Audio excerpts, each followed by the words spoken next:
야담 이야기. 야밤중 유부녀 방에 웬 사나이가? 그 어느 때인가 김정승과 권정승이 모두 대로제상하여 서울 근방 본토에 돌아가 지내게 되었는데 두 정승 모두 그 슬하에 외독자 동갑을 두었습니다.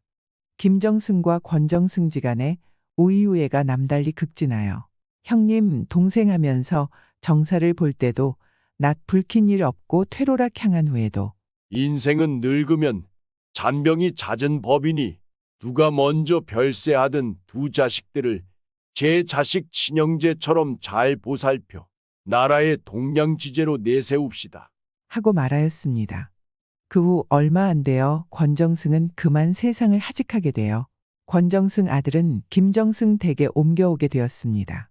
두 집 아들은 한데 모였으나 우이후에는 날따라 깊어만 갔습니다. 세월은 살같이 흘러 어느덧 관연한 김정승 아들부터 근방의 명문거족 교수에게 장가를 들게 되었습니다. 이때 김정승 아들은 생각되는 바가 따로 있어 아버지에게 간청했습니다. 아버지, 동갑이라 하여 꼭 한나란 씨의 장가들라는 법은 없으나 나는 단박 장가를 들게 되고 동생은 장가를 못 들게 되니 마음이 평온하오리까.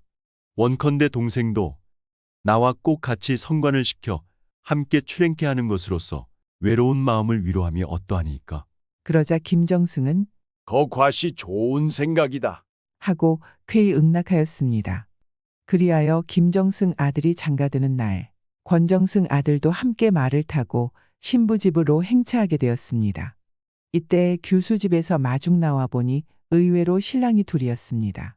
사연을 알게 된 신부 집에서는 신랑의 절절한 의향에 조차 큰 상 2개를 차려 동시에 받도록 하였습니다. 밤이 해지자 김정승 아들이 권정승 아들을 찾아 말하였습니다.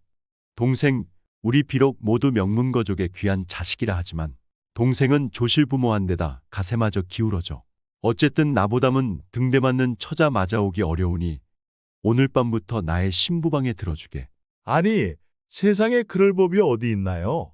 권정승 아들이 깜짝 놀라 펄쩍 뛰지만 김정승 아들은 오히려 제 편에 동생, 약조를 지켜야 해. 오늘 밤 이 간곡한 청구를 거절한다면 우린 서로 동서로 영영 갈라지고 말 거라고.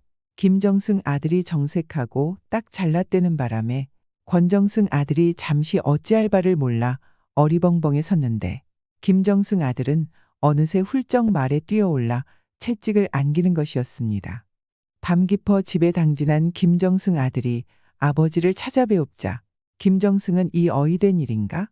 하며 자리를 차고 일어났습니다. 소자, 천조를 범했습니다. 소자는 외람하게도 부모의 엄명을 거슬리고 이렇게 돌아왔습니다. 하고 돌아오게 된 자초지종을 일장설하하자 야, 거 과연 장쾌한 일을 했구나. 하며 도량 넓고 의리 깊은 아들의 처사에 찬탄을 보내는 것이었습니다. 이건 그렇고 그 이튿날 신부집에서 보니 들라는 새 신랑은 없고 왕청 같은 결서방이 진짜 서방으로 신방에 들었는지라 황황하여 사실을 캐물었습니다. 이에 권정승 아들은 사실을 이실직고 하였습니다. 그나저나 하늘이 맺어준 연분이니 할 수 없구나. 신부집에서도 더 말치를 않아 혼사일을 그저 그렇게 처사되었습니다. 속담의 죄는 지은 대로 가고 복은 닦은 대로 간다고 의리 깊은 김정승 아들은 오라지 않아 다시금 명문거족의 교수를 아내로 맞아들이게 되었습니다. 김정승은 후원 목가에다 동별채, 서별채를 짓고 성가한 두 아들을 자리 잡아주었습니다. 심지바른 김정승 아들은 공부에 전력하여 과거의 급제에서 전라도 감사직에 부임하였습니다. 정월 대보름날 일기는 청청하고 원색은 명랑하였습니다. 김정승 아들이 전라감사로 집 떠난 지도 2달이 잘 되어 동생은 형님 생각이 간절하였습니다. 그래서 뜰하게 나서서 명원을 바라보는데 벼랑간 형순의 방문이 스르르 열리는 것이었습니다. 그래서 바라보니 어떤 사나이가 살짝 들어가는 것이었습니다. 자, 야밤중 유부녀 방에 웬 사내일까? 버쩍 의혹이 든 권정승 아들은 발자취를 죽이며 그 방문 앞에 다가가 귀를 기울였습니다. 우리가 이렇게 죽자 살자 하다가 감사가 돌아오면 어찌해요? 가래죽놈의 무릎에서 형수가 아양을 떠는데 별 걱정도 안 해. 조만간 업에 치울 수 있어. 어떡해요? 돈 1,000냥만 내놓소. 그러면 밤중에라도 자객을 보내. 내일 초저녁이면 파리 잡듯 업에 치울 테니. 그 이상 더 들을 수 없어 권정승 아들은 급급히 물러나와 김정승께 부복하고 말했습니다. 아버님, 형님과 갈라진으로 동생은 보고 싶어 식미마저 잃었으니 이 밤으로 떠나게 윤허해 주십시오. 그러자 김정승은 아무리 그립고 보고 싶다 한들 밤길이야 어찌 떠나느뇨. 이제 발거든 떠나거라. 라고 하였습니다. 그러나 권정승 아들이 아니옵니다. 일각이 여삼추라 지금 꼭 가야만 하겠습니다. 라고 말하자 김정승은 정그러면 백마를 타고 얼른 갔다 오라고 하였습니다. 그리하여 권정승 아들은 백마에 안겨 전라도 가명에 이르렀습니다. 소식을 들은 형은 맨 버선 발바람으로 마주 뛰어나왔습니다. 그날 저녁이었습니다. 동생은 가정세사를 두루 담론하고 나서 한 가지 청을 드렸습니다. 형님, 실은 내 욕심이 있어서 불온천리하고 달려왔소. 그래 무슨 욕심이냐? 형님도 보다시피 내야 글 공부에 게으르고 머리까지 아둔하다 보니 늙어 죽어도 감사 노릇 한번 해보겠소. 그래서 단 하룻밤만이라도 전라감사 노릇 해보고 싶어 이렇게 올라왔소. 그 말에 형은 포복대소하였습니다. 허허허. 내 머리에 털도다 별 우스운 일 다 보겠구나. 괜히 롱을 해도 분수가 있지. 형님, 이것은 정의 평생 소원이오니 이 원을 실현시켜 주오. 동생의 염원이 간절한 것을 본 형은 웃으며 좋다. 내 평생 소원이 그렇다는데 야마다 하겠느냐. 하고 쾌히 수락하였습니다.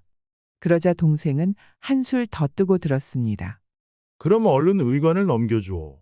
그리고 간마다 촛불을 대낮처럼 밝혀주고 형님은 조용한 다른 방에서 쉬시오. 그럼 그러지. 형이 나가자 동생은 삼대문을 재우고 자리도둠에 도고이 좌정에 앉았습니다. 야밤상경 갑자기 대문이 삐걱삐걱하더니 키가 9척이나 되는 놈이 불문 꼭직 와락 뛰어들었습니다. 그러나 이때를 노려 안녕부터 도정신에 있던 동생은 이놈, 내 유부녀 간동안 가래죽놈의 천냥 돈을 탐하여 전라감사 나를 죽이러 왔구나. 살겠거든 단박 그 칼을 바치고 더러운 목숨을 바치겠거든 어서 날 쳐보라. 들어보니 귀신이 고칼 노릇이었습니다. 쥐도 새도 모를 천리밖에 비밀한 약을 송금 보듯 꿰뚫고 있는 귀신 같은 감사. 이 감사 앞에서 불의의 행세를 행하려다가는 단통 큰 액을 면치 못할 것은 뻔한 일이었습니다. 그래서 그자는 비수를 떨구고 떨기만 했습니다. 이놈, 돈 천냥에 눈이 어두워 자객이 되다니. 이제 돈 천냥을 더 얹어줄 테니 유부녀 간통하는 그 죽놈의 키를 낮출 용기와 담력은 없느냐? 손에 실맥마저 다 풀린 그는 온몸에 진땀이 확 내돋았습니다. 네. 소인은 세상사를 알지 못하고 맹동했사오니 제발 한 번만 용서해 주신다면 그 어떤 분부라도 목숨 걸고 나서겠나이다. 좋다. 내 말이 진정이라면 그대로 행나라. 네. 돈은 장차 경기도 아무댁에 가서 권아무개를 찾으면 되니라. 네, 황공하오이다.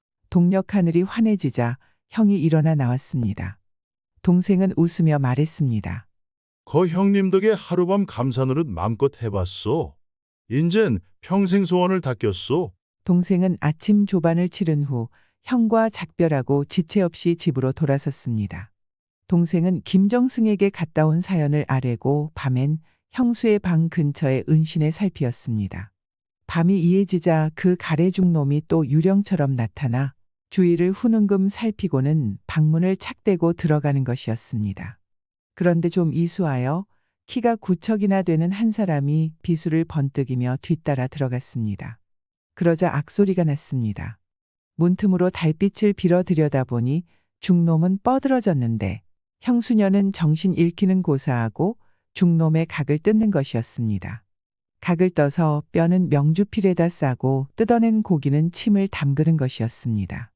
아, 형수는 요망한 구미호 같은 요녀이구나. 한 해가 기울어가는 어느 날 전라감사 형이 며칠 집에 묵어가게 되었습니다. 그날 저녁이었습니다. 형수가 각별히 잘 차린 음식을 형이 들려고 할 때 동생이 뛰어들어 불문곡직하고 고기 접시를 들고 나왔습니다. 형수는 물에방탕이 논다고 앙탈을 쓰나 동생은 아랑곳 않고 제 집으로 달려와서 개에게 먹였습니다. 그러자 개는 찍소리 한 번 못 내고 빼뜨러지는 것이었습니다. 며칠 후 형의 장인 회감날 형은 형수와 같이 처가행차, 본가행차 떠나가게 되었습니다. 그들 일행이 동구 밖을 나섰을 때 동생은 급급히 형수의 방에 들어가서 명주필로 싼 뼈를 꺼내다 명주보로 더 싼 후 말에 지워가지고 뒤를 바짝 달았습니다. 그날 저녁이었습니다. 동생은 형님 앞에 명주보따리를 내놓으며 말했습니다. 형님, 미소한 예물이지만 친히 풀어봐줘. 그래서 풀어헤치니 웬 놈의 장삼과 남주 그리고 뼈가 있었습니다. 김정승 아들은 물론 처가집의 사람들이 입만 딱 벌리고 있는데 형수녀는 어느 사이 빠져나가 나무에 목을 메고 자결했습니다. 집에 돌아온 김정승 아들은 하도 괴이하여 동생을 찾아 그 연고 꼬치꼬치 캐물었습니다. 그제야 권정승 아들은 모든 일에 전우좌우 자초지종을 일장설하였습니다. 이에 크게 감복한 김정승 아들은 부친과 의논한 후 세간 절반을 뚝 떼어 동생에게 갈라주었습니다. 그리하여 두 형제는 남부럽지 않게 살아갔다 합니다. 사자성어 결의형제, 맺을결, 오를의, 형형, 아우제, 의리로서 남남끼리 형제의 관계를 맺음. 또는 그 형제. 아무리 남이라고 하지만 형제의 관계를 맺은 의리만큼은 친형제보다 더욱 두텁다고 할 수 있습니다. 사람은 혼자서 살 수 없듯이 우리는 모든 사람과의 관계 속에서 살고 있는 것입니다. 아무리 남이라도 서로 위하며 산다면 삶이 더욱더 윤택해질 수 있을 것입니다. 혀를 날름거리며 내 너를 실컷 맛볼 터이다. 멀고 먼 옛날 장백 상기슭의 한 외딴 막집에 부지런한 총각 하나가 살고 있었습니다. 이때 그의 나이 불과 24, 5세였건만 활제주 백발백중이어서 아무리 용맹을 자랑하는 산중대왕 호랑일지라도 그의 앞에서는 쩔쩔매며 돌아갔고 아무리 높이 나는 까마귀일지라도 그의 화살촉 끝을 벗어나지 못하였습니다. 그의 초가을 어느 날 저녁 그가 살풋 잠에 들었는데 갑자기 밖에서 사람 살려요 하는 절명궁지에 빠져 구원을 청하는 웬 여인의 비명소리가 안쓰럽게 들려왔습니다. 깜짝 놀라 밖으로 내달아가니 삼단 같은 머리 풀어헤친 웬 처녀가 정신없이 황황 달려오고 있었습니다.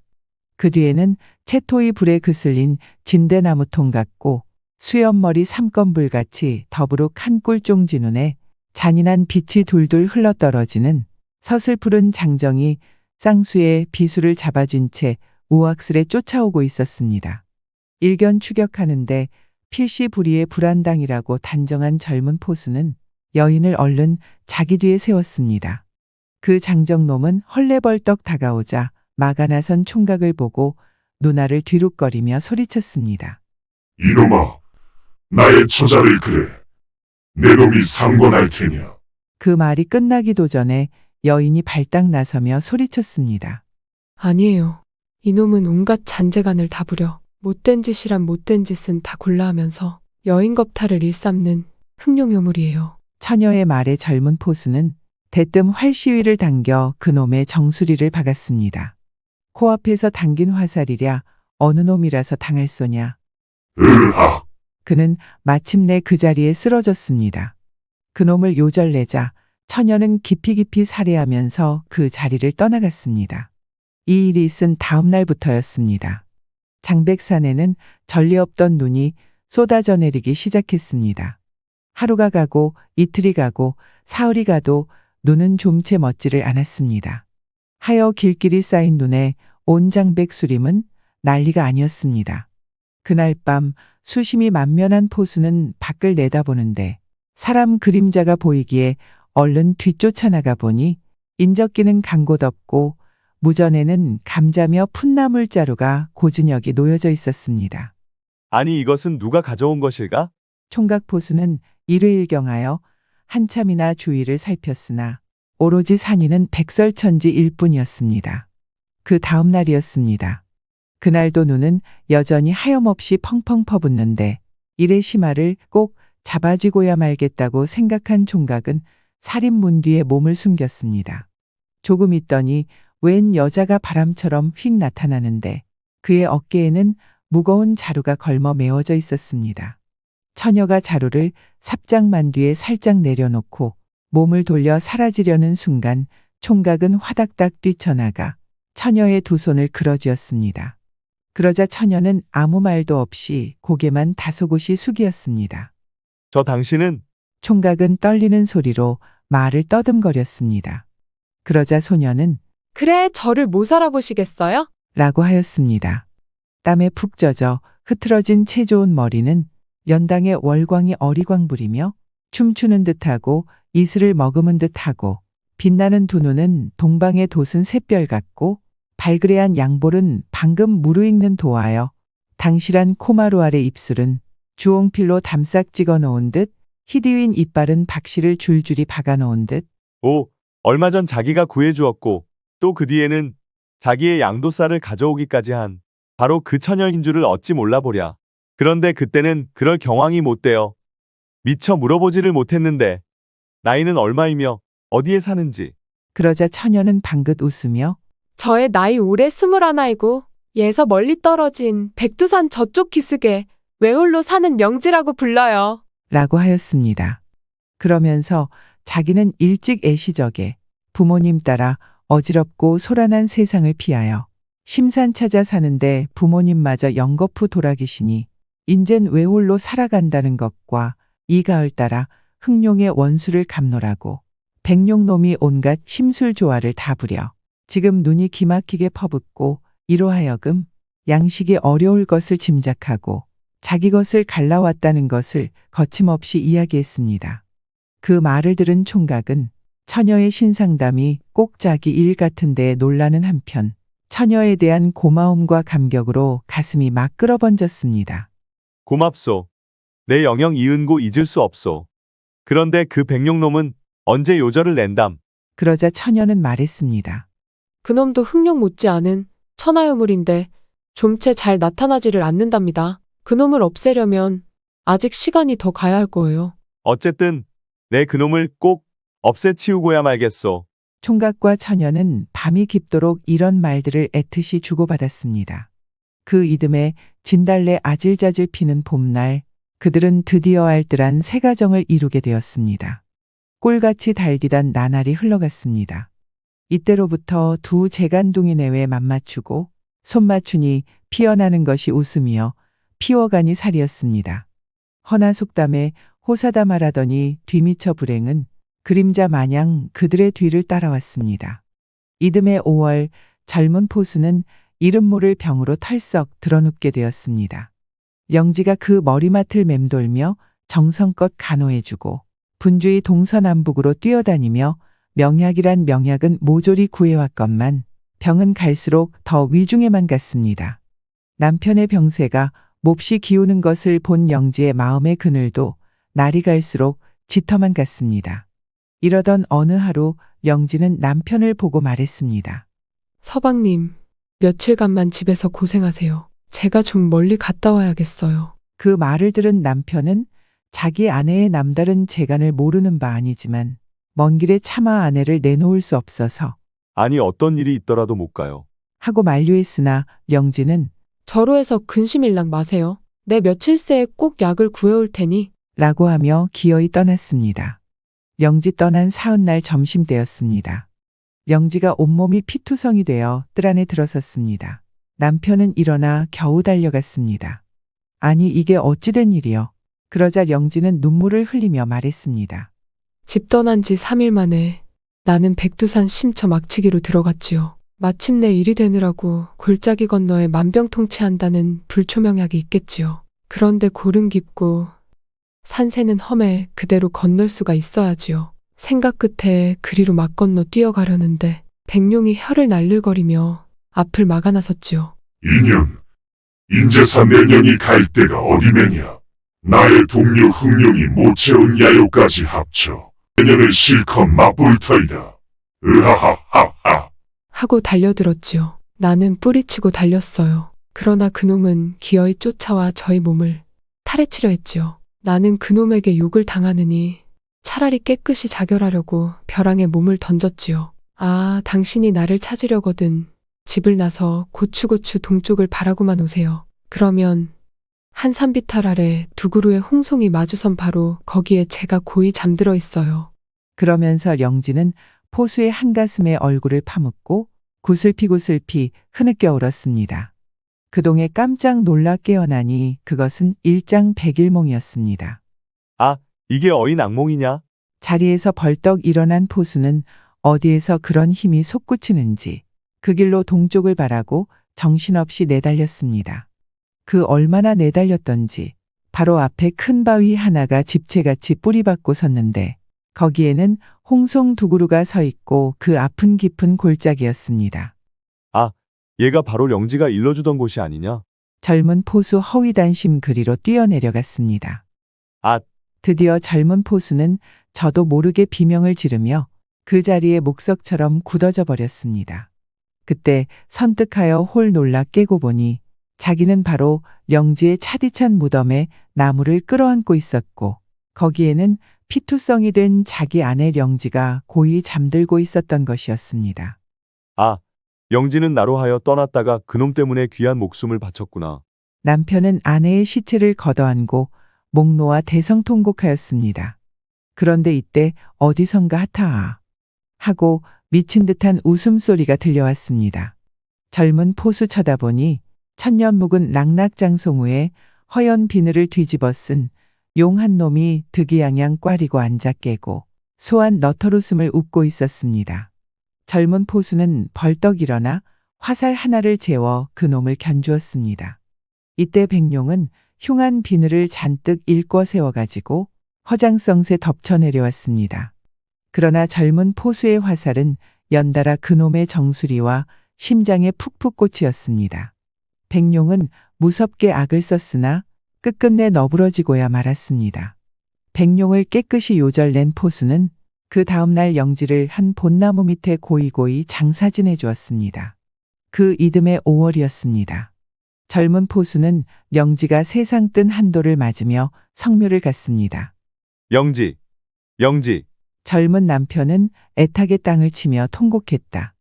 그러자 비몽사몽간 영지가 생글생글 웃으며 나타나 손바닥만큼한 북디붉은 버섯을 내놓았습니다. 여보세요, 서방님.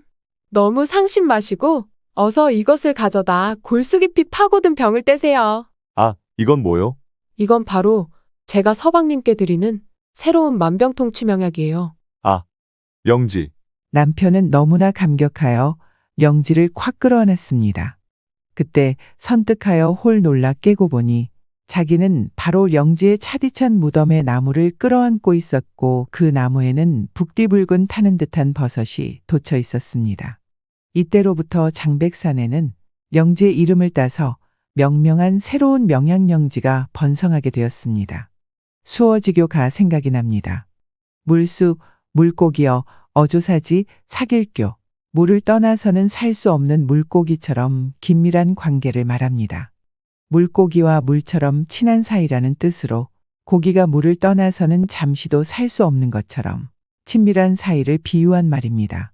어수지친이라고도 하고 부부 사이나 남녀가 매우 사랑하는 것을 어수지락이라고 합니다. 이 말은 중국 삼국시대에 유비와 제갈량의 사이를 비유한 데서 비롯된 것으로 알려졌습니다.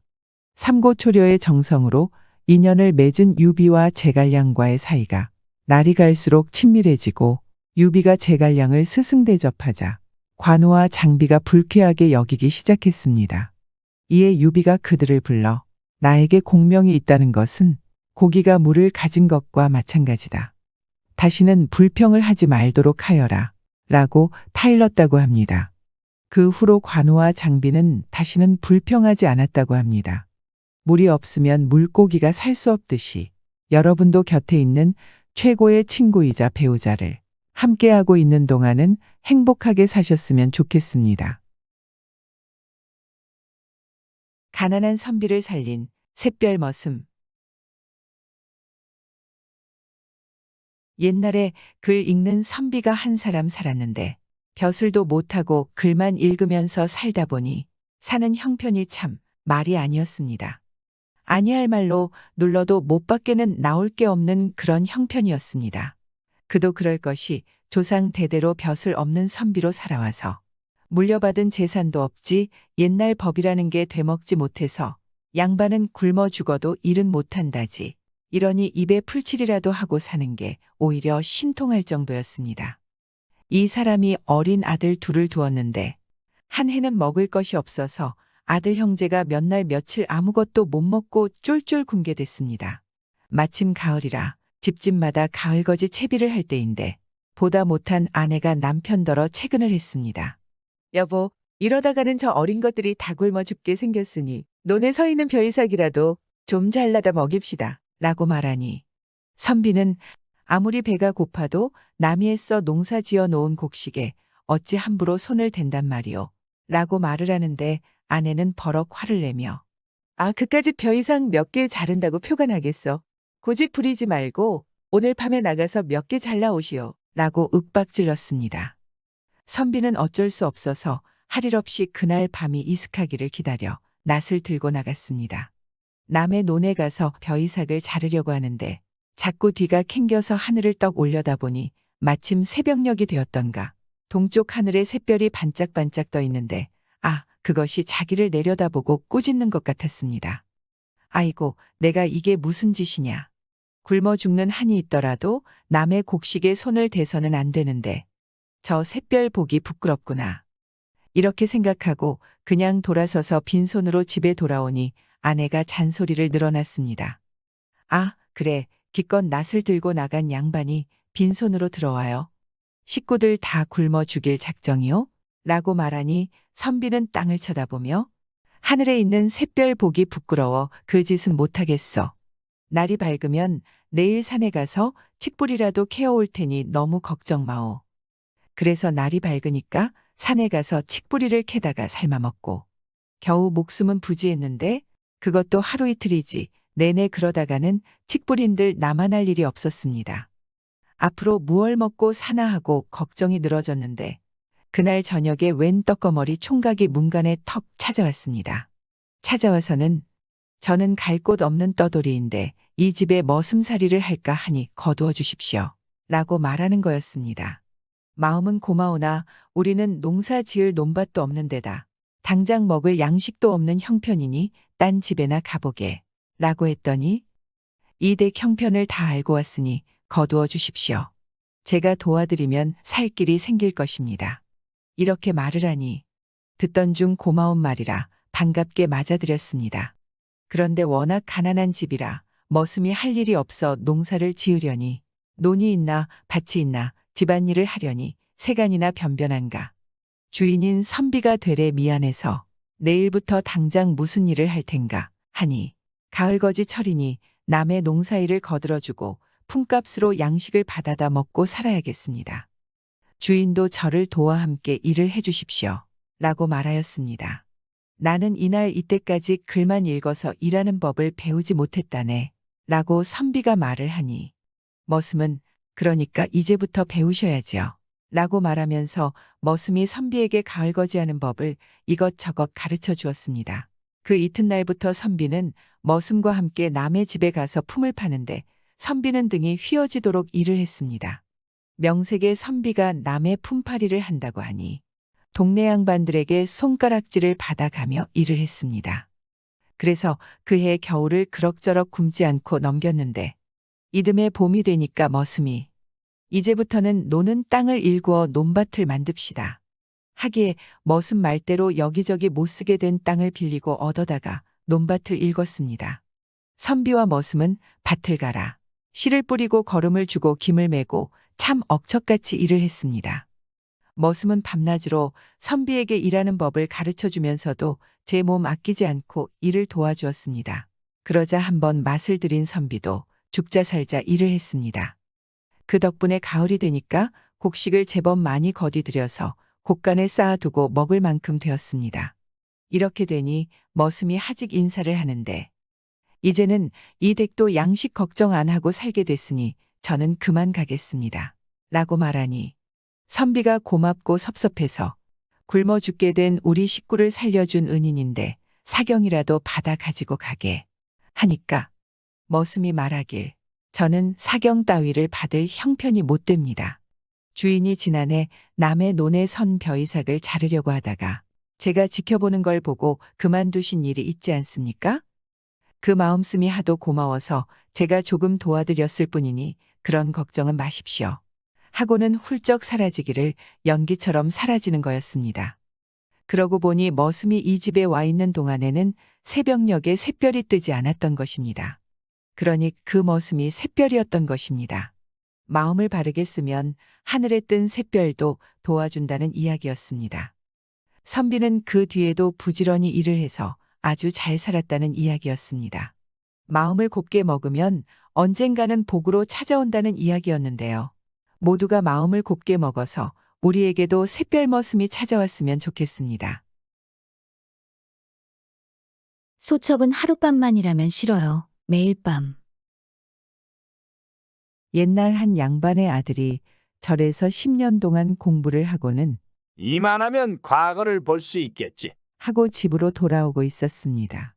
원래 남봉꾼인 이 양반의 아들은 범같이 무서운 아버지의 우격다짐에 못 이겨 절에 가서 글을 읽었는데 공부를 하면서 불공들이고 돌아가는 유부녀들을 남몰래 겁탈한 것이 한두 사람만이 아니었습니다. 그는 집으로 돌아가다가 점쟁이를 만난 김에 과거에 급제할 수 있겠는지 한번 점을 쳐볼 생각을 했습니다. 그래서 사람들 틈을 비집고 들어가서 은전 5잎을 점쟁이의 손에 쥐어주며 갈 길이 바쁘니 자기 전부터 쳐달라고 했습니다. 하하, 내가 점을 치다가 이런 점은 처음 보았소이다. 도대체 점괘가 뭐라고 나왔어? 창룡사나 개월치미요 배년붕반 원무심이라 했소이다. 그게 도대체 무슨 뜻이요? 글쎄올시다. 나도 점을 수천 번 쳤으나 이런 점은 처음이 올시다. 그것도 풀지 못하는 주제에 점을 쳐. 양반의 아들은 팩소리를 지르며 발길로 점쟁이를 차놓고는 엽전을 도로 빼앗아지고 홀 가버렸습니다. 그런 양반의 아들이건만 운수가 좋았던지 애비의 덕을 입어 중년에야 과거에 급제하여 황해도 해주 부윤으로 내려가게 되었습니다. 가마에 점잖게 올라앉아 거드름을 피우며 가고 가던 그는 어느 갈림길목에 이르렀습니다. 이때 저쪽에서 신랑이 탄 꽃가마가 달려오더니 갈 길이 급했던지 부윤이 앉은 가마가 지나갈 길을 가로질러 건너갔습니다. 하잘것없는 신랑 가마가 원님의 행차기를 가로 건너가다니? 예의범절도 모르는 저런 방자한 놈 봤나? 부윤은 괘씸한 생각이 울컥 치미는지라 묻지 말고 저 안에 있는 놈을 붙잡아 말꼬리에 달고 가자. 하고 추상 같은 영을 내렸습니다. 이방과 나졸들이 달려들어 신랑의 두 손목을 결박지은 다음 그를 말꼬리에다 달아맸습니다. 말이 천천히 걸어도 뒷발에 채여서 죽겠는데 말에 채찍질까지 하니 신랑은 얼마 가지 않아 죽고 말았습니다. 그리하여 신랑이 오기를 손꼽아 기다리던 신부는 동방화촉은 고사하고 신랑의 얼굴도 보지 못한 채 생과부가 되고 말았습니다. 생각할수록 기막히고 원통했습니다. 신부는 땅을 치며 통곡하고 하늘을 우러러 하소연해도 미어지는 가슴을 달래길 없었습니다. 그러다가 밖에 놓인 꽃가마를 보자 무슨 생각이 들었던지 가마를 영구로 삼아 신랑의 시체를 가마에 모시게 하고 새 이불안을 뜯어내어 자기 가마에 씌운 다음 소복단장하고 가마에 올라앉아 신랑네 집으로 떠났습니다. 하여 잔치날 난데없는 삿갓가마가 신랑 가마의 뒤를 따르게 되었습니다. 삿갓가마를 타고 시집을 가서 남편의 장례를 지내고 난 세각씨는 시아버지를 찾았습니다. 아버님, 참을 수가 없나이다. 남편의 원수를 꼭 갚겠사오니 남편이 생전에 입던 옷 한 벌만 주십시오. 아들의 시체를 모시고 삿갓가마를 타고 와서 장례를 지낸 것만 해도 보통 여자가 아닌데 피에 맺힌 아들의 원수까지 갚아주겠다니 말릴 부모가 어디 있으랴. 그의 시부모들은 그에게 원수가 다름 아닌 해주사이니 부디 조심해서 처사하라고 신신당부했습니다. 그날로 세각씨는 남복을 하고 해주로 떠났습니다. 그런데 기회를 찾아 원수를 갚으려 하였으나 그런 기회가 좀처럼 생기지 않았습니다. 읍내의 아전들도 원님을 만나 뵙기가 어려운데 타지방에서 온 시골 총각이야 말해 무엇하랴. 세각씨는 생각하던 끝에 남복을 벗고 기생이 돼야겠다는 생각을 했습니다. 다른 기생보다 출중하면 계집을 좋아하는 원님을 조용히 만날 수가 있을 것이며 잘만 하면 원님의 부중기생이 될 수도 있을 것이라고 생각했습니다. 세각씨는 집에 돌아가 재산을 털어가지고 서울로 올라가서 퇴기기생과 명창기생들을 찾아다니며 가무를 배웠습니다. 그런 후에 남동생을 데리고 해주로 내려가서 집을 사고 개월기생집이라는 문패를 내걸었습니다.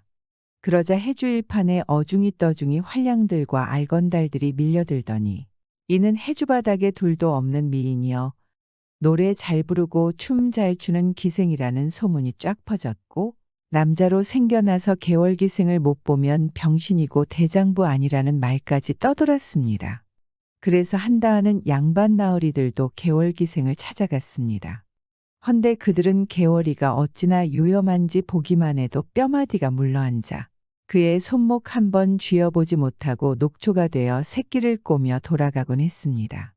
며칠 후에는 개월이란 기생이 어찌나 도도한지 고을 양반들의 부름에도 응하지 않고 자기 집에서만 손님을 맞이한다는 소문이 파다하게 퍼졌습니다. 부중의 벼슬아치들이 남먼저 그를 조용히 만나려고 뇌물을 보냈건만 한 달 안에는 이미 약속한 사람들이 꽉 차서 받지 않고 돌린다는 것이었습니다.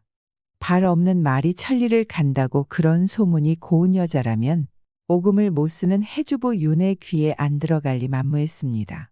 기생 개월에 대한 이야기를 얻어들은 부유는 달밝은 보름밤에 변복을 하고 따라 나서는 나졸들을 돌려보낸 후 단신으로 살그머니 기생집으로 갔습니다. 그러자 기방에 앉았던 육방나으리들이 내 꼬리 봐라 하고 주랭랑을 놓는 바람에 개월이는 묻지 않고서도 이자가 바로 사또라는 것을 대뜸 알아차렸습니다. 예, 아무개야. 얼른 방을 깨끗이 닦고 새우를 편 다음 꽃방석을 내다 놓고 사또 영감 모셔라. 아무개야, 너는 대문을 닫아 걸고 다른 손님은 받지 말아라. 사또는 기생이 자기를 위해 부산을 피우는 것이 은근히 기뻤습니다. 사또는 방에 앉자마자 어느새 새 옷을 갈아입고 분단장을 다시 하고 들어오는 기생을 보게 되었습니다. 얼굴은 실로 방금 솟아오른 달덩이여 몸매 또한 물찬 제비라. 아까 문 밖까지 마중 나와 모시지 않아 곱갑던 마음은 봄눈 녹듯 녹아버리고 말았습니다. 사또님께 누추한 저희 집을 이렇게 찾아주시니 황송하기 그지없나이다. 첫날 각시처럼 아장아장 걸어들어와 아미를 숙이고 무릎을 꺾고 앉으며 예하는 그 모습이 어찌나 황홀했던지 입을 해벌리고 엉덩방아를 찢던 사또는 과시 소문과 다름이 없거나 라는 생각이 들어 그래 재주가 하도 뛰어났다기에 내 한번 보려고 나왔노라 하고 점잖게 화답했습니다. 술잔이 오가고 노래와 시조로 간을 녹이니 얼큰하게 된 사또는 좋아 좋아 그대는 내 품에만 안기려고 다른 놈들을 거들 떠보지도 않았구나. 내일 중으로 너를 부중기생이 아니라 아내로 맞을 테요. 요 귀여운 거사. 하며 기생을 끌어안으려 했습니다. 사또님께서는 취하셨나 봅니다. 그래. 나 취했구나. 기왕 왔던 바에 하룻밤만 자고 갈까? 소첩은 하룻밤만이라면 싫어요. 매일 밤. 하하, 그래? 그럼 오늘부터 영원할 동방어에 보금자리를 마련하여라. 개월이는 술상을 물리고 품속에다 비수를 품은 다음 방에 들어와 비단이불을 펴고 베개를 놓았습니다. 그새를 못 참아서 옷을 헐헐 벗어던지던 부유는 무슨 생각이 들었던지 내가 여직 내 이름을 묻지 않았군. 무엇이라 부르느냐? 하고 물었습니다. 개월이라 부르옵니다. 개월이라? 개수나무에 걸린 다리로구나. 그 이름 참 좋다. 이름만 좋고 저는 나쁘시단 말씀이옵니까? 아니지.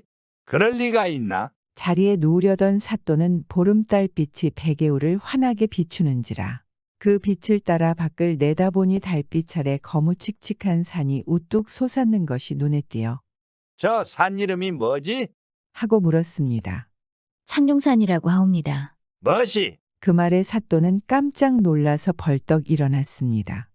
평생 마음속에 잊혀지지 않는 것은 절에서 10년 동안 공부하고 나오다가 점쟁이를 만나 신수점을 친 것인데 그것인즉 창룡사나 개월치며 배년붕반 원무심이라 라고 한 그것이었습니다.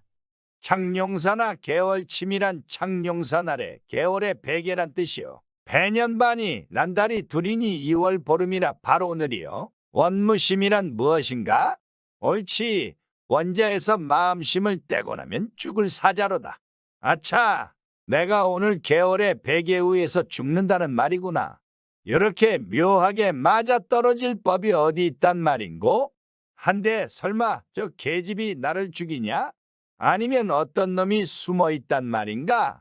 사또가 이렇게 생각하는데 무슨 낌새를 알아챘는지 개월이가 품속에서 시퍼런 칼을 빼들고 그한테 다가섰습니다. 개월이는 방금 전과는 판판 달리 얼굴이 이그러지고 눈에서는 불이 펄펄 일었습니다.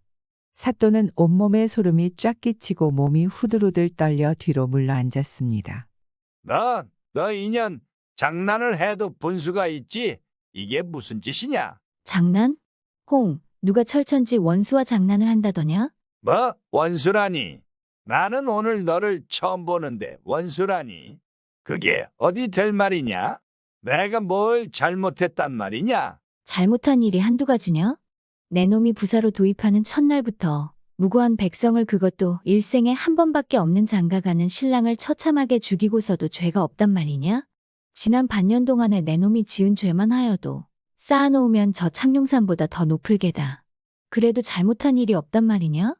내가 바로 내 놈의 손에서 처참하게 죽은 그 신랑의 각시다. 그래도 죄가 없단 말이냐? 그제야 사또는 원무심이란 글자의 함의를 깨닫고 앞을 보니 기생이 눈에 쌍심지를 켜고 비수를 꼬나잡고 다가서는지라 질겁해서 여봐라! 하고 소리를 지르며 문을 박차고 나가다가 날아드는 몽둥이의 이마빼기를 얻어맞고 눈앞이 아찔해서 두 손으로 머리를 싸쥐고 돌아서는데 어느새 칼이 가슴에 푹 박히니 아! 소리를 지르며 비틀거리다가 꼬꾸라지고 말았습니다. 그러자 개월이는 다시 소복단장을 하고 죄를 지낸 후 억새야, 어서 집에다 불을 질러라. 그리고 빨리 떠나자. 하고 재촉했습니다. 그 길로 개월이는 삿갓가마를 타고 바람같이 사라졌는데 불을 끄려고 달려나온 사람들은 기생과 사또가 불 속에서 재가 된 줄 알고 미인의 운명이란 단명이라니까. 창룡산에 호랑이가 죽었으니 백성들이 길을 펴게 됐네. 하고 말했습니다. 서방님과의 첫날 밤에 신부는 비명을 지르는데 아주 먼 옛날 림진사라는 사람이 있었습니다. 그는 선실을 상처하고 후실을 맞아들여 살았습니다. 그에게는 선실과 후실에서 낳은 나이가 비슷한 아들이 2명 있었습니다. 선실의 아들은 공부도 잘하고 재주가 좋았습니다. 하지만 후실의 아이는 머리가 둔하고 공부도 못하며 가진 재주가 없었습니다. 후실은 남편의 눈을 무서워 겉으로는 선실의 아들을 예뻐하는 척 연기를 했지만 속으로는 선실의 아이를 몹시 미워했습니다. 선실애가 16살 먹는 해에 장가를 들게 되었습니다. 잔칫날 진사는 아들을 데리고 신부의 집으로 찾았습니다. 밤이 깊어지자 잔치를 위해 찾은 손님들도 하나둘 집으로 돌아갔습니다. 선실 아들 신혼부부 내외도 손님이 돌아가고 난 후에야 방에 들었습니다. 살려주십시오. 방으로 들어갔던 신부가 한밤중에 소리를 질렀습니다. 비명소리를 들은 신부의 아비가 방으로 불이 나게 달려 들어갔습니다. 이게 무슨 일이냐? 방에는 목이 잘린 신랑의 몸뚱이가 있었습니다. 어떻게 된 일이냐? 벌벌 떨고 있는 신부에게 그녀의 아버지가 물었습니다. 저도 잘 모르겠습니다. 신부는 잠결에 싹둑하는 소리가 나서 잠에서 깼다고 설명했습니다. 그리고 눈을 떠보니 어떤 놈이 칼을 들고 낭군님의 목을 끌어들고 나가는 걸 보았다고 말했습니다. 신부의 집에서는 아비규환, 그야말로 새벽부터 난리가 났습니다. 이러한 소식을 전달받은 신랑의 아버지가 신부의 집으로 찾아왔습니다. 림진사는 신부의 집을 의심했지만 그녀의 집에서는 극구 부인을 하고 나섰습니다. 저희가 왜 그런 일을 벌인답니까? 믿어주세요. 신부의 집에서는 자신들의 결백을 믿어달라 애원했습니다. 림진사는 증거물도 없이 계속해서 신부 집을 추궁할 수만은 없는 노릇이었습니다. 덮어놓고 죄를 들씌울 수 없으니 어쩔 수 없이 목 없는 아들의 몸만 들고 집으로 돌아가야만 했습니다. 상황이 이렇다 보니 첫날 밤 신랑을 잃은 신부만큼 딱한 사람은 없었습니다. 신부는 죽어도 림간의 귀신이 되겠다는 마음을 먹고 신랑의 목을 베어간 원수를 찾아낼 것이라 다짐했습니다. 친부모한테 장사 미천을 얻은 신부는 남복을 차려입고 자파상에 차림새를 하고 원수를 찾아 떠났습니다. 이곳저곳 다니며 탐문을 하였으나 원수를 찾아낼 방도가 없었습니다. 하루는 신부가 큰 길에서 점을 치고 있는 늙은 점쟁이 봉사를 만났습니다. 점을 볼 수 있습니까? 신부가 봉사 점쟁이에게 물었습니다. 복채가 비싼데 괜찮겠어? 봉사의 질문에 신부가 다시 질문을 했습니다. 점을 보는 것이 얼마나 비싸기에 그러시는 겁니까? 봉사 점쟁이는 한 번 점을 보는데 복채를 1000냥씩 내야 봐준다고 말했습니다. 신부는 자신의 처지를 점치고 싶었지만 손에 쥔 돈이 500냥 밖에 되지 않아 점을 보지 못했습니다. 해가 서산으로 기울어지자 점을 치던 사람들도 하나 둘씩 물러가기 시작했습니다. 모두가 물러가고 나서도 신부는 그 자리에 우두커니 자리하고 있었습니다. 알고 싶은 것이 있습니까? 가만히 자리에 있자 점쟁이가 궁금해 물었습니다. 네, 알고 싶은 것은 있사오나 복채가 모자라서 점을 보지 못하나이다. 신부는 일부러 사내처럼 목소리를 두껍게 만들어서 대답했습니다. 자네 여자 아닌가? 대뜸 신부에게 점쟁이가 물었습니다. 그걸 어찌 아십니까? 음원을 가장해도 나를 못 속이네. 점쟁이에게 호감이 생긴 신부는 그간의 불행사를 점쟁이에게 설명했습니다. 이 말을 듣던 점쟁이는 혼자 중얼거리는가 싶더니 점괘가 나왔다며 이렇게 말을 전했습니다. 신랑의 목은 림진사 사랑채 창고 안밀가로 독에 있네. 그걸 찾아 진사에게 드리면 알돌이 있으리라. 신부는 점쟁이의 말을 듣고 정신이 번쩍 들었습니다. 그는 점쟁이가 마치 자신의 꿈에 나타나 신랑의 이야기를 들은 사람처럼 느껴졌습니다. 며칠 전 신부의 꿈에 신랑은 찾아와 이런 말을 하고 간 일이 있었습니다. 아버지의 후실이 나를 이렇게 만들었습니다. 제발 원수를 갚아주십시오. 신부는 점쟁이에게 몇 번이나 고개를 숙여 인사를 했습니다. 신부는 그 길로 즉시 림진사의 집으로 발걸음을 향했습니다. 바삐 걸음을 옮기던 신부는 다시 한번 돌아와서 인사를 올려야겠다 싶었습니다.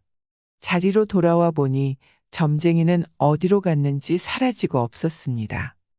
신부는 산신령이 도와준 것인지 아니면 잠시 환상에 빠졌던 것인지 어쨌든 정신을 다잡고는 림진사의 집으로 갔습니다. 자파상 차림새 그대로 림씨의 집을 찾은 신부는 물건을 앞에 늘어놓고는 헐값을 불렀습니다. 그러니 집에서는 이것저것 고르느라 북새통을 잃었습니다. 저녁 때가 되니 노비 하나가 밥을 짓기 위해 자리에서 일어났습니다. 신부는 쌀을 가지러 창고로 들어갈 때를 노려 창고로 같이 들어갈 계획이었습니다. 하지만 신랑 아버지의 후실이 열쇠를 쥐고 쌀을 떠내오니 어쩔 도리가 없었습니다. 이런 방법으로는 힘들 거라고 생각한 신부는 흰도복 차림새를 하고 신랑의 아버지를 만났습니다. 그러나 림진사는 신부를 집에서 쫓아내고는 문턱을 넘지 못하게 했습니다. 신부는 새벽부터 다시 림씨 집을 찾아와서 무릎을 꿇고 앉아 소원을 한 번만 들어주면 여한이 없겠다 애원했습니다. 림진사는 며칠 동안 계속해서 부탁하는 신부를 차마 모른 척하기 힘들었습니다. 소원이 무엇인지 말해보거라. 림진사의 말이 떨어지기 무섭게 창고 안에 밀가루 독을 보게 해달라고 부탁했습니다. 진사는 신부의 이야기를 듣고 보니 갑자기 의심이 생겼습니다.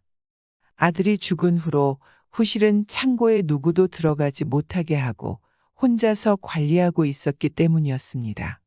진사가 열쇠를 가지고 창고에 가서 밀가루 독을 해치니 아니나 다를까 흰색 보자기 꾸러미가 나왔는데 거기 안에는 아들의 골이 있었습니다.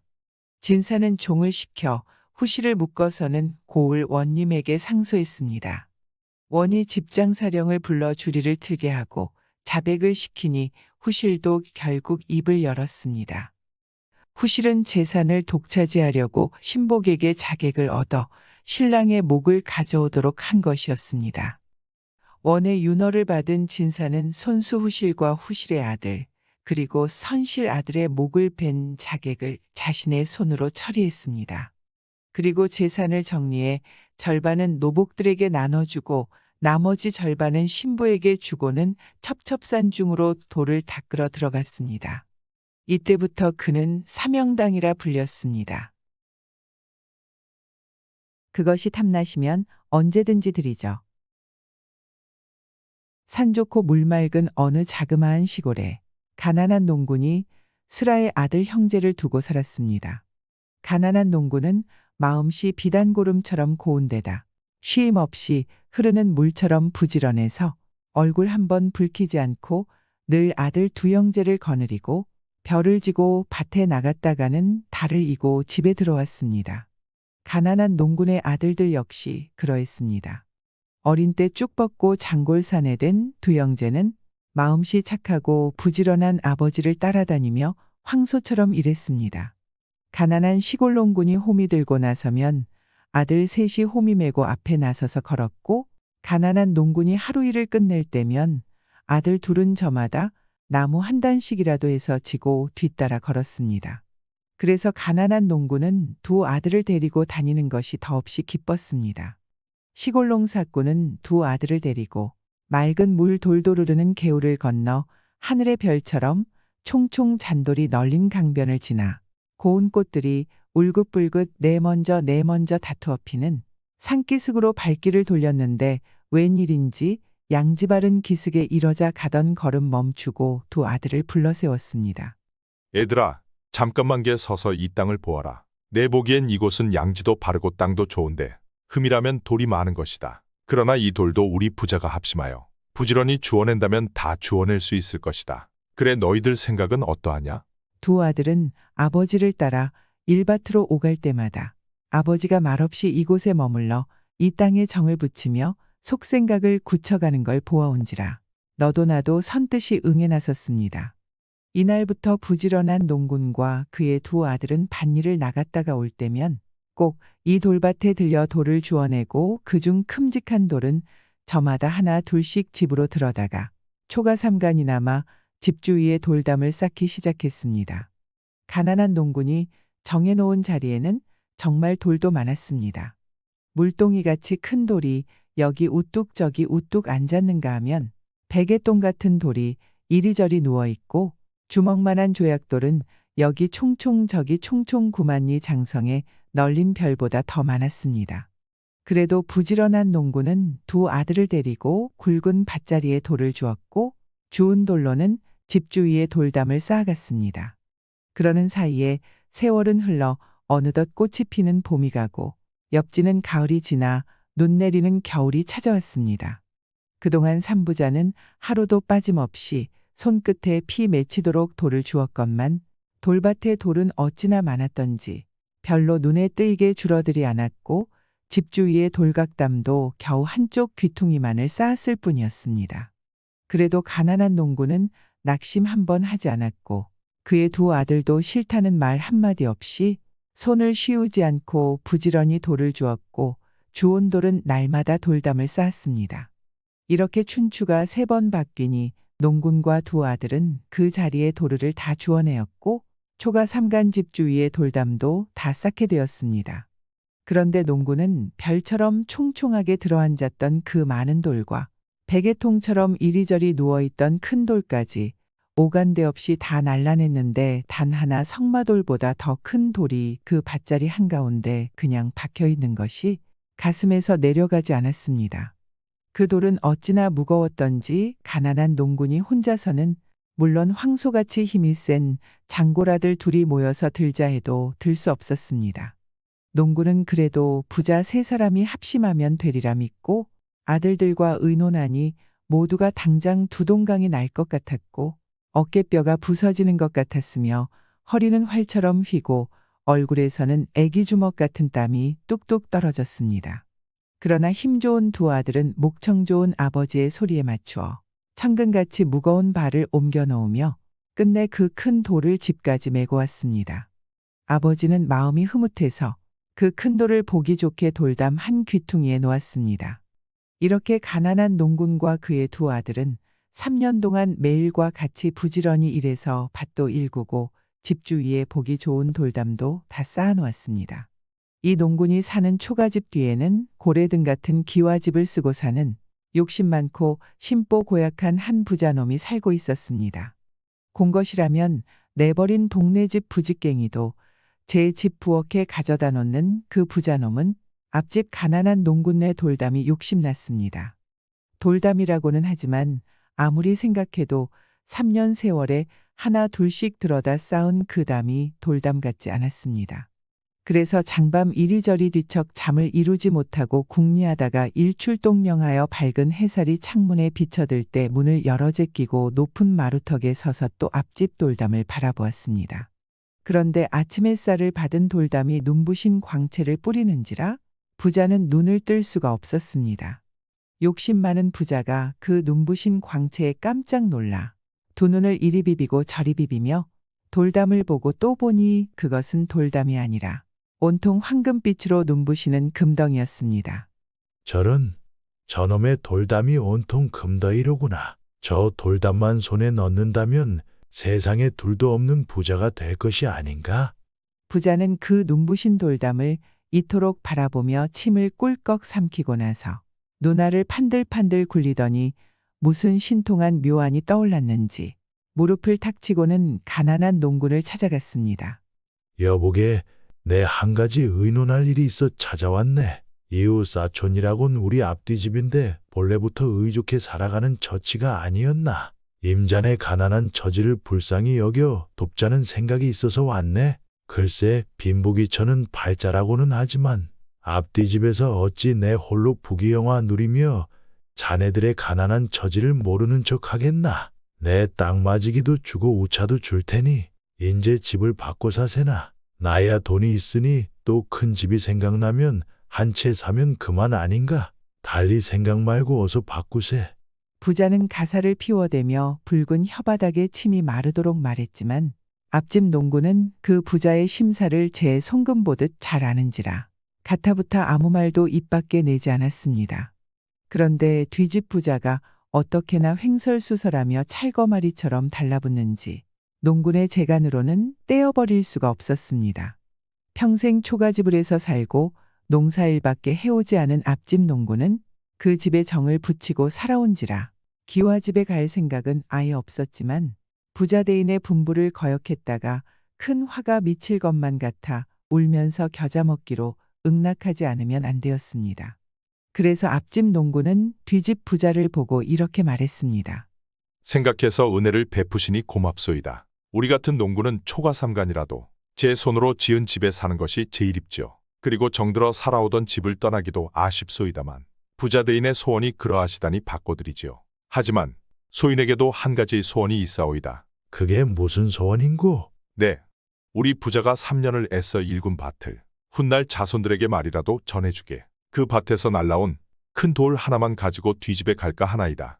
이 말을 듣고 부자는 이모저모로 생각해 보았으나 막상 그 돌 하나가 금덩이일지라도 그것 하나 때문에 다 성사된 일이 뒤틀려 일확천금이 날아날까봐 앞집 가난한 농군의 소원을 들어주겠노라고 대답했습니다.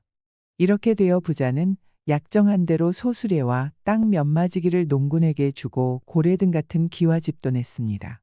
앞집 가난한 농군도 말한 대로 돌담 한 귀퉁이에 놓인 큰 돌 하나를 가지고 뒤집 기와집으로 이사하였습니다. 그런데 앞집 가난한 농군이 그 큰 돌 하나를 가지고 뒤집에 이사하고 뒤집 부자가 앞집 가난한 농군네 집에 옮겨가자 그렇게도 눈부신 광채를 뿌리던 금덩이담이 삽시의 빛을 잃으며 돌담으로 되어버렸습니다. 이렇게 되자 그 부자놈은 일확천금의 달콤한 꿈이 일각에 차없이 사라지는지라 땅이 꺼지도록 한숨을 쉬더니 앉을 맥도 없어 자리에 눕던 것이 영영 일어나지 못하였다고 합니다. 하지만 마음씨 착하고 부지런한 농군은 두 아들을 데리고 새로 일군 그 발을 해년년 알뜰살뜰 가꾸어가며 풍년 농사를 지어놓고 근심 없이 잘 살아갔다고 합니다. 인과응보가 생각이 나네요. 만사가 인과의 법칙을 벗어나는 일은 하나도 없어 무슨 결과든지 그 원인에 정비례한다고 합니다. 콩 심은 데 콩 나고 팥 심은 데 팥 나는 것이 우주의 원칙입니다. 콩 심은 데 팥 나고 팥 심은 데 콩 나는 법 없나니 나의 모든 결과는 모두 나의 노력 여하에 따라 결과를 맺습니다. 가지씨를 뿌려놓고 인삼을 캐려고 달려드는 사람이 있다면 이는 미친 사람일 것입니다. 인삼을 캐려면 반드시 인삼씨를 심어야 합니다. 불법도 그와 마찬가지로 천만사가 다 인과법을 떠나서는 없습니다. 세상의 허망한 영화에 시달리지 않고 오로지 불멸의 길을 닦는 사람만이 영원에 들어갈 수 있습니다. 허망한 세상길을 밟으면서 영생을 바라는 사람은 물거품 위에 마철루를 지으려는 사람과 같으니 불쌍하기 짝이 없습니다. 이것이 생사윤회하는 근본 원칙이니 대도를 닦아서 불멸을 얻으려는 사람은 모든 행동을 이 원칙에 비추어 일시 죽는 한이 있더라도 영원을 위해서 나쁜 인과는 맺지 않아야 합니다. 추호라도 남을 원망하거나 탐하려 한다면 이같이 어리석은 사람은 없을 것이며 이같이 못난 사람도 없을 것입니다. 좋은 일이건 나쁜 일이건 모두 내가 지어 내가 받는 것인데 누구를 원망한단 말인가. 만약 원망한다면 맑은 거울을 들여다보고 울면서 거울 속에 사람을 보고는 웃지 않는다고 성내는 사람입니다. 또 몸을 구부리고 서서 그림자 보고 바로 서지 않았다고 욕하는 사람일 것입니다. 이런 사람을 어리석지 않다고 할 수 있겠는가? 만사가 전생이건 금생이건 다 내 인과인 줄 깊이 믿어 남을 원망하지 말고 자기가 더욱 더 노력하여야 할 것이니 이래야 인과를 믿는 사람이라고 할 것입니다. 털끝만큼이라도 남을 해치면 반드시 내가 그 해를 받습니다. 만약 금생이 아니더라도 내 생에 언제든지 받고야 말 것입니다. 그러므로 나를 위하여 남을 해침은 곧 나를 해침이고 남을 위하여 나를 해침은 참으로 나를 살리는 길이라고 할 것입니다. 구독과 좋아요, 알람 설정은 사랑입니다.